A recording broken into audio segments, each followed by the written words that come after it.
मेरठ की जेल में बंद 5 कातिल हसीनाओं की कहानी। खबर पश्चिमी यूपी के जनपद मेरठ से है। मेरठ वही शहर जिसकी गलियों में कभी सन्नाटा नहीं होता, लेकिन कुछ नाम ऐसे हैं जो आज भी इस शहर की दीवारों में गूंजते हैं, और उन नामों में सबसे आगे है मुस्कान। हाँ, वही मुस्कान जिसने अपने पति की हत्या कर उसकी लाश को एक नीले ड्रम में बंद कर दिया था। मुस्कान के उसका प्रेमी इसमें साहिल शामिल था। दोनों ने मिलकर ऐसा खौफनाक खेल खेला कि पूरा प्रदेश दहल उठा। आज भी जेल की गलियों में लोग कहते हैं मुस्कान अब बदल चुकी है, मगर उस नीले ड्रम की याद अब भी ठंडी सांसें भरवा देती है। लेकिन मुस्कान अकेली नहीं है।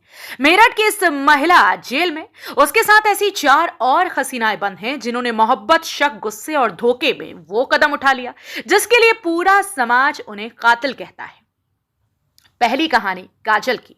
काजल एक आम सी दिखने वाली महिला जिसकी जिंदगी में प्यार आया तो सब कुछ बदल गया। शक और धोखे की आग में उसने अपने ही पति की जान ले ली। काजल अब जेल में दूसरों को सिलाई सिखाती है और कहती है अगर उस दिन गुस्से पर काबू रखती तो जिंदगी आज बाहर होती, दीवारों के पीछे नहीं। दूसरी कहानी अंजलि और उसका पति राहुल। अंजलि की जिंदगी एक फिल्म जैसी थी। पति राहुल से मन नहीं मिला तो मोहब्बत का रिश्ता जोड़ लिया अपने प्रेमी अजय से। दोनों ने मिलकर राहुल को रास्ते से हटा दिया। तीसरी कहानी कविता और उसकी बेटी सोनम की। यह कहानी सबसे दर्दनाक है। कविता ने अपने ही पति के खिलाफ अपनी बेटी सोनम के साथ मिलकर साजिश रची। बेटी को मां का साथ मिला और दोनों ने मिलकर वो किया जिसकी किसी को उम्मीद नहीं थी। अब मां बेटी दोनों जेल में हैं। कविता जेल की रसोई में काम करती है और सोनम को शिक्षा विभाग की जेल कक्षाओं में आगे बढ़ने का मौका मिला है। जेल अधिकारी कहते हैं इन दोनों के चेहरे पर अब सिर्फ पछतावा दिखता है। चौथी कहानी रविता और उसका प्रेमी अमरदीप। रविता ने प्रेम में अंधी होकर अपने पति का कत्ल किया। प्रेमी अमरदीप के साथ मिलकर उसने सबूत मिटाने की कोशिश की, लेकिन किस्मत ने साथ नहीं दिया। आज वही रविता जेल के अंदर बागवानी का काम करती। उसने फूलों और पौधों से जेल में उम्मीद का बाग तैयार किया है। कहती है मैंने जान ली, अब जिंदगी उगाने की कोशिश कर रही हूं। पांचवी कहानी मुस्कान, साहिल और सौरभ राजपूत। इस कहानी ने पूरे प्रदेश को हिला दिया था। मुस्कान ने अपने पति को मौत की घाट उतारकर उसकी लाश नीले ड्रम में छिपा दी। साथ ही बने उसके प्रेमी साहिल। आज जेल में मुस्कान हर सुबह मंदिर में पूजा करती है और धर्म ग्रंथ पढ़ती है। जेल अधीक्षक कहते हैं मुस्कान अब पछतावे में जी रही। आज मुस्कान जेल में ब्यूटी पार्लर का काम सिखाती है और बाकी कैदियों को कहती है मोहब्बत जब जहर बन जाए तो उससे दूरी ही बेहतर है। जेल अधीक्षक के मुताबिक इन 5 महिलाओं का व्यवहार अब पूरी तरह से बदल चुका है। ये सब अब अपराध से नहीं, सुधार से पहचान बनाना चाहती हैं। जेल में ये महिलाएं बाकी कैदियों को सिखाती हैं कि गुस्सा, शक और धोखा इंसान को बर्बाद कर देता है। और हमारी रिपोर्ट की आखिरी लाइन वही कहती है जो इन 5 की आंखों में लिखी है। मोहब्बत जब हद से गुजर जाए तो इंसान खुद को भूल जाता है, और जब पछतावा लौटे तो जिंदगी भी कम पड़ जाती है। बाकी पूरी सच्चाई, 5 मामलों की जमीनी पड़ताल और इन कातिल हसीनाओं के पीछे छिपे मोहब्बत और अपराध की असली सच देखिए हमारे संवाददाता दीपक वर्मा की इस विशेष ग्राउंड रिपोर्ट में, जहां आखिर में होगा जेल अधीक्षक का बयान और रिपोर्टर का एक्सक्लूसिव इंटरव्यू। जो मेरठ पहले अपने खेल उत्पादों के लिए प्रसिद्ध था, जो मेरठ अपनी ज्वेलरी के लिए प्रसिद्ध था, जो मेरठ अपनी कैंची के लिए प्रसिद्ध था और ना जाने किन किन चीजों के लिए प्रसिद्ध था, वो मेरठ अब कुप्रसिद्ध हो रहा है। और वो हो रहा है कातिल हसीनाओं की वजह से। इस समय हम मेरठ के जिला कारागार में हैं, जहां इस समय 5 कातिल हसीनाएं अपने प्रेमी के साथ बंद हैं, जिसमें पहला नंबर आता है मुस्कान का, जो कि बहुचर्चित केस रहा। मुस्कान ने अपने प्रेमी साहिल के साथ मिलकर नीले ड्रम में अपने पति सौरभ की हत्या कर दी थी।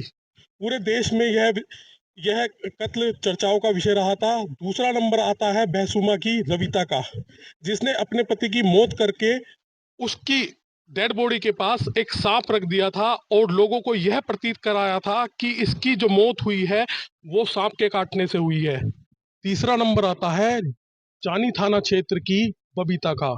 उसके बाद चौथा नंबर आता है परीक्षितगढ़ के अगवानपुर गांव की रहने वाली अंजलि का।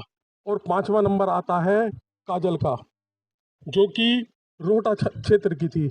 इन सभी ने अपने आशिकों के साथ मिलकर अपने प्रेमी को मौत के घाट उतार दिया। सोचनीय प्रधान ये बात है कि यह समाज कहाँ जा रहा है? यह महिलाएं किस सोच के तहत ये जघन्य अपराध कर देती हैं? सचनामा के लिए मैं दीपक वर्मा, मेरठ। 2 लड़कियां और ऐसी आई हैं जिन्होंने अपने पति का कत्ल किया है। जेल में आने के बाद कैसी कटी रहते हैं, क्या कोई पश्चाताप है उनके मन में? देखिए, कारागार में जो भी क्राइम करके आता है, निरुद्ध होता है, तो हमारा जो पहला प्रयास है वो ये रहता है कि उसका स्वास्थ्य परीक्षण हो। बेसिक स्वास्थ्य परीक्षण कराया गया। उसके बाद हम लोग जो कारागार का रूटीन है वो उसको समझाते हैं। दोनों को रूटीन समझा दिया गया कि सुबह 6 बजे जगना है, उसके बाद खाना खाना है, उसके बाद नाश्ते के बाद जो है दैनिक क्रियाएं करनी है, फिर खाना खाना है, फिर शाम को कारागार की जो महिला बैरक है विशेष रूप से उसमें धार्मिक कार्य भी काफ़ी होते हैं, जैसे कि सुंदरकांड का पाठ प्रतिदिन होता है। उसमें अगर यदि वो भाग लेना चाहती हैं तो उनको स्वतंत्रता होती है। इसी के तहत इन लोगों को भी कारागार के रूटीन के अनुसार रहना सिखाया जा रहा है। तो दोनों के साथ में उनके प्रेमी भी यहाँ पर आए हैं, किस प्रकार का उनका अपना व्यवहार है, क्या खान पान में कोई बदलाव है, क्या सुनने में? मुस्कान और ये सब एक ही बैरक में है, मतलब कातिल हसीनाओं की यूनिटी? नहीं, ये जो नई आई हैं तो नई सबसे पहले जो नई बैरक में महिलाएं निरुद्ध होती हैं उसमें निरुद्ध हैं और मुस्कान की बैरक में नहीं है। जहाँ तक उनके जो केसवार आए हुए हैं वो पुरुष बैरक में रहते हैं, जो कि महिला बैरक से बिल्कुल अलग रहती है। लगभग 1.25 किलोमीटर 700-800 मीटर की दूरी पर है। इनका आपस में कोई संपर्क नहीं होता है और चूंकि कारागार में जो मुलाकातें हैं वो रिश्ते में ही हो सकती हैं, ब्लड रिलेशन हो या पति पत्नी हो। ऐसा कोई रिलेशन इन लोगों ने अभी तक नहीं बताया, ना कोई ऐसा प्रार्थना पत्र दिया है, तो इनकी आपस में मुलाकात नहीं हुई है। पांचों कातिल हसीनाओं के साथ साथ में उनके पास प्रेमी भी बंद हैं, उन्हें हील करने के लिए, क्योंकि सभी परफेक्ट टाइम के शिकार रहे हैं। क्या तरीके अपनाए जाएंगे, किस तरीके से उनकी हील की जाएगा? देखिए, सबसे पहले तो ये देखा जाता है कि जो भी कारागार में बंदी आया है या आई है वो नशे के आदी तो नहीं है। यदि उनमें से कोई नशे का आदी होता है तो उसको हम सबसे पहले जो जेल में नशा मुक्ति केंद्र है उसमें दाखिल करते हैं और उसका इलाज कराते हैं। फिर ये देखा जाता है कि नशे के आदत की डिग्री क्या है। यदि ज़्यादा डिग्री है तो CMO के माध्यम से और जिला चिकित्सालय के माध्यम से काउंसलर्स बुलाए जाते हैं और दवाई ड्रग डी एडिक्शन की दी जाती हैं। तो अभी तो हमारे प्राथमिक परीक्षण हमारे डॉक्टर ही कर रहे हैं, ऐसा इन दोनों लोगों में नहीं पाया गया। पहले पाया गया था मुस्कान आदि के केस में, तो उनका नशा छुड़वाया गया था। और जहाँ तक इनके रूटीन का सवाल है वो नियमित रूप से कारागार में धीरे धीरे प्रारंभ हो जाएगा। सर, लगातार इस तरह के केस सामने आ रहे हैं मुस्कान जैसे, और उसकी जो कैदी है वो आरोपी हैं वो भी जेल में आ रहे हैं। जेल के अंदर क्या माहौल में कुछ प्रतिक्रियाएं देखने को मिलती है सर इसके बारे में? देखिए, कारागार जो है एक छोटा समाज है। यहाँ पर सभी जिले के सभी क्षेत्रों के, सभी धर्मों के, सभी जातियों के, सभी वर्गों के लोग रहते हैं। तो निश्चित रूप से जो चर्चाएं समाज में हैं वो चर्चाएं यहाँ भी रहती हैं। और जैसा कि इस प्रकार के केस 1 साल में ज़्यादा हुए हैं तो यहाँ पर भी चर्चाएं इस प्रकार की हैं। लेकिन ये सामान्य है जेल के लिए, जिस प्रकार के केस बाहर होते हैं उसकी चर्चाएं होती हैं।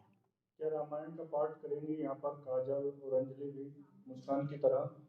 अब महिला बैरक में नियमित रूप से रामायण और सुंदरकांड आदि पढ़े जाते हैं तथा शाम को आरती होती है। कुछ महिलाएं जो ढोलक आदि बजाना चाहती हैं वो अपने गाने बजाने भी करती हैं धार्मिक, और भजन भी करती हैं। तो सभी महिलाओं को ये जो है स्वतंत्रता है, यदि वो किसी भी रामायण में पाठ लेना चाहती हैं या सुंदरकांड केवल सीखना चाहती हैं, पढ़ना चाहती हैं, सुनना चाहती हैं, या शाम को भजन के कार्यक्रम जो होते हैं उसमें या आरती में, तो उनको पूर्ण रूप से स्वतंत्रता है। यदि ये लोग करना चाहेंगी तो इनको भी अलाउ किया जाएगा। योग और धार्मिक अभ्यास के माध्यम से आज तक कितने ऐसे अपराधी रहे हैं जिनमें ये प्रभाव देखने को मिला है कि उनकी जो नेगेटिव वाइब्स थी वो पॉजिटिव वाइब्स में तब्दील हुई हैं? देखिए, इसका कोई आंकड़ा पर्टिकुलर नहीं है, लेकिन हमारा ये प्रयास रहता है कि जितने भी बंदी यहाँ पर निरुद्ध होते हैं उनको ये मौका दिया जाए कि वो यहाँ से सुधर करके एक सामान्य नागरिक के रूप में और एक सम्मानित नागरिक के रूप में समाज में पुनर्स्थापित हो सके। उसी के तहत यहाँ पर कई तरह के कार्यक्रम चलते हैं। उसमें योगा का कार्यक्रम भी चलता है। योग के माध्यम से काफ़ी लोगों की मनस्थिति चेंज होती है और कई तो यहाँ पर अच्छे योगा के ट्रेनर हो गए हैं जो और बंदियों को भी कराते हैं। इससे काफ़ी लाभ है। दूसरा, स्किल के प्रोग्राम कई चलते हैं, फैक्ट्री चलती है, वो लर्निंग जो ट्रेनिंग सेंटर्स हैं उसमें काम चलते हैं। प्रयास ये है कि जब वो समाज में जाएं तो पुनः क्राइम में न पड़ें और एक सम्मानित नागरिक के रूप में समाज में कार्य कर सकें।